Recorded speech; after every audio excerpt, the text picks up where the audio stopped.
1444 Hijriah 26 Desember 2022 Masehi.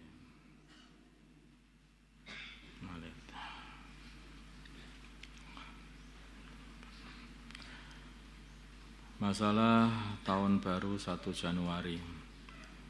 Bagaimana hukum bagi orang Islam merayakan tahun baru Masehi 1 Januari, dan bagaimanakah hukum meniup trompet dan menyalakan kembang api di malam tahun baru? Jawabnya adalah hukum merayakan tahun baru adalah haram apabila ada niat untuk mengikuti syiarnya orang-orang Nasrani atau orang fasik. Haram apabila ada niat untuk mengikuti syiarnya orang Nasrani atau orang fasik.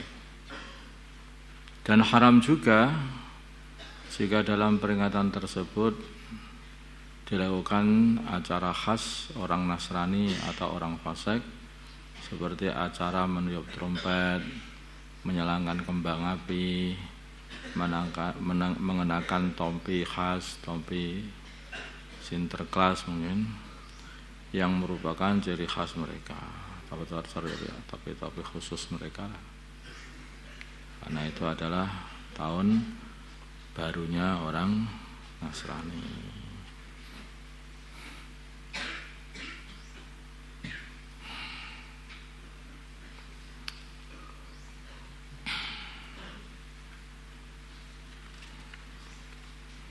Ini bagi orang Islam harus hati-hati hal-hal seperti ini.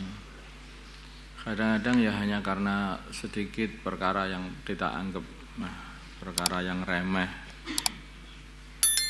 hanya ikut-ikutan tasabuh dengan mereka atau barengi mereka, makan, minum, keramaian di hari tahun baru ini, lama-kelamaan ya hati kita akhirnya condong kepada kehidupan mereka, dan bukan hanya mencintai orangnya, akhirnya sampai jadi membenarkan agamanya. Padahal mereka ini telah menganggap Nabi Isa ini sebagai yang utusannya Allah, ini sebagai Allah, anak Allah atau Allah itu sendiri. Nah, kalau kita merayakan itu ya apa maksudnya kita itu? Apa juga merayakan pengangkatan Nabi Isa jadi Allah? Apa maksud kita itu ikut-ikut mengakui bahwa Nabi Isa itu anak Allah? Itu yang jadi masalah kan itu. Karena mereka ini punya tujuan di dalam perayaan-perayaan itu. Maka tidak seharusnya orang Islam itu, dan tujuannya adalah urusan agama mereka, agama sesat mereka. Maka bagi orang Islam jangan ikut perayaan mereka.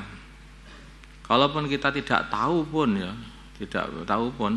yang jelas kita ikut meramaikan untuk tujuan mereka, dan mereka senang dengan seperti itu, sehingga mereka merasa orang Islam pun juga ikut merayakan, yaitu tahun kelahirannya Tuhan Yesus, tahun baru Tuhan Yesus. Astagfirullahaladzim. Hati-hati. Masalah iqamah untuk orang yang sholat sendiri. Bagaimana hukum iqamah untuk orang yang sholat sendirian? Maka hukumnya adalah sunnah, seperti halnya adzan. Ini adalah sunnah, masih sunnah juga. Masalah pengumuman atau i'lan antara khutbah dan sholat Jumat. Bagaimana hukum mengumumkan hasil perolehan kotak amal di antara khutbah dan sholat Jumat? Jadi habis khutbah terus ada pengumuman hasil perolehan kotak amal. Kelihatannya tengah-tengah khutbah ngitung duit gitu kan, diputernya kotak amalnya kan waktu khutbah. Habis diputer ngitung duit, nggak dengarkan khutbah terus ngumumkan, kayaknya gitu. Wallahu a'lam. Ini bukan bab itu yang kita bicarakan, masalah memisah antara khutbah dengan sholatnya. Melihat pengumuman yang ada sekarang ini umumnya panjang sekali sehingga dapat memotong mualah antara khutbah dengan sholat Jumat. Malah dalam bahasa kita itu berurutan langsung, jadi bersinambungan antara khutbah dan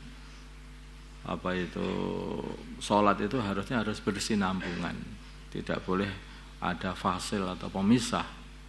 Sedangkan kalaupun ada pemisah, kasal pisahnya itu enggak lebih daripada 2 rakaat ringan, ya itu masih belum dikatakan diisah, masih sembung. Tapi kalau sudah pengumuman lama, itu bisa putus nanti antara khutbah dan sholat itu, tidak mualah lagi atau tidak bersinambungan lagi.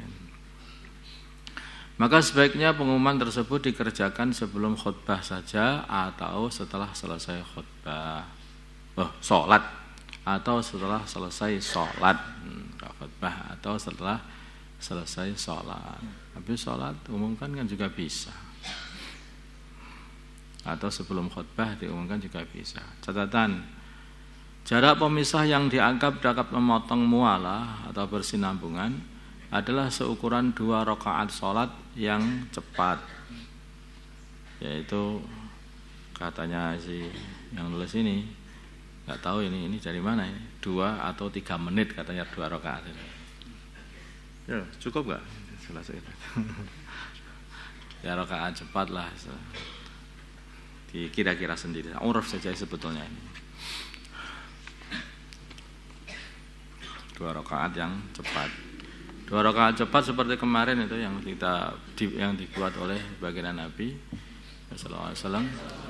Mana beliau itu membaca di awalnya adalah qul ya ayyuhal kafirun, di rakaat keduanya membaca qul huwallahu ahad. Nah, coba kamu sholat seperti itu dengan khusyuk loh ya, dengan khusyuk baca seperti itu, coba kamu meniti berapa itu, sekira-kiranya segitu itu. Salah. Posisi makmum ketika mendengar khutbah. Bagaimana sunnahnya bagi mustami' atau pendengar khutbah? Apakah menghadap khatib atau menghadap kiblat? Jawabnya, bagi mustami' yang berada di hadapan khatib, maka disunahkan untuk menghadap ke arah khatib, tubuh dan wajahnya. Adapun mustami' yang berada di sebelah kanan dan kiri khatib, maka disunahkan untuk menghadap ke khatib dengan wajahnya mereka saja tanpa mengubah posisi duduknya, tetap menghadap ke kiblat saja.